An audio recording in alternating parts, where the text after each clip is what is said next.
Assalamualaikum warahmatullahi wabarakatuh. Alhamdulillahirrabbilalamin. Wassalatu wassalamu ala mursalin wa ala alihi wa asbihi asmin amma ba'du. Alhamdulillah, pada kesempatan berbahagia ini kita bisa berjumpa kembali dengan pelajaran pendidikan agama Islam. Mari kita bersama-sama dengan mengucapkan basmalah. Bismillahirrahmanirrahim. Nah, seperti biasa saya ingin menampilkan ini. Nah, materi pada hari ini yaitu tentang pernikahan. Ini untuk tingkat 12 semester genap tahun pelajaran 2022-2023 SMK Negeri Cibogor Subang. Nah, ini ruang lingkup materi yang dipelajari. Nomor 1, nomor 2, nomor 3, nomor 4 sudah dipelajari. Hari ini kita akan mempelajari nomor 5, yaitu mahram, orang yang tidak boleh dinikahi. Nah, setelah pembelajaran diharapkan siswa mempunyai karakter, kerjasama, religius, tanggung jawab, jujur, disiplin, dan peduli, dan memahami kewajiban suami istri sebagai pengetahuan dasar. Karena biasanya ada juga sebagian siswa sudah keluar mereka langsung menikah. Kita mulai. Materi mahram, orang yang tidak boleh dinikahi. Mahram. Al-Quran telah menjelaskan tentang orang-orang yang tidak boleh atau haram dinikahi. Quran surat An-Nisa ayat 23-24. Saya hanya cantumkan sebagian saja. A'udzubillahi minasyaitonirrajim. Bismillahirrahmanirrahim. Wal muhsanatu minan nisa'i illa ma malakat aymanukum kitaballahi alaikum. Artinya diharamkan juga bagi kamu menikahi perempuan-perempuan yang bersuami kecuali hamba saya perempuan atau tawanan perang yang kamu miliki sebagai ketetapan Allah atas kamu. Ya. Ini digarisbawahi wal muhsanatu.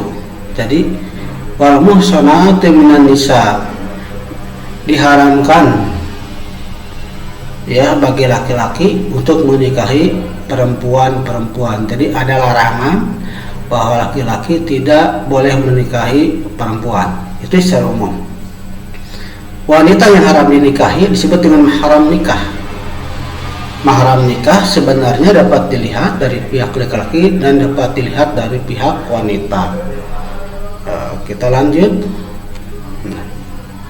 Dilihat dari kondisinya, mahram terbagi kepada dua, yaitu yang pertama mahram mu'abbad.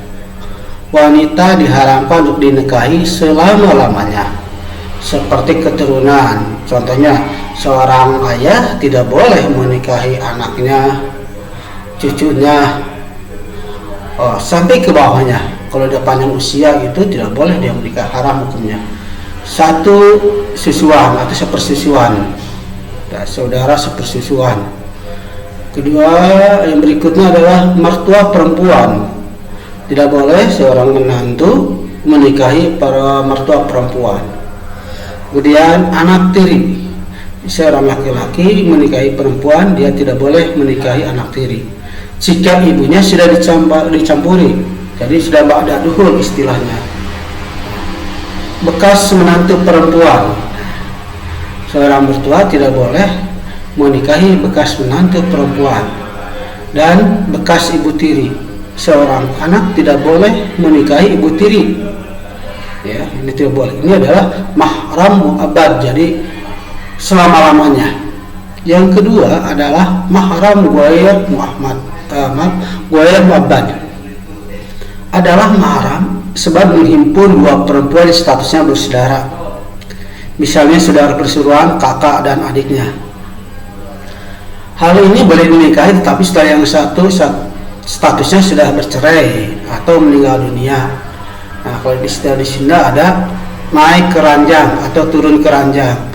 Misalnya seseorang menikahi kakaknya, perempuan kakaknya meninggal, kemudian menikahi adiknya, itu diperbolehkan. Atau sebaliknya, Kalau yang lainnya dari sebab istri orang, wah jelas istri orang tidak boleh kita menikahi. Dan sebab iddah.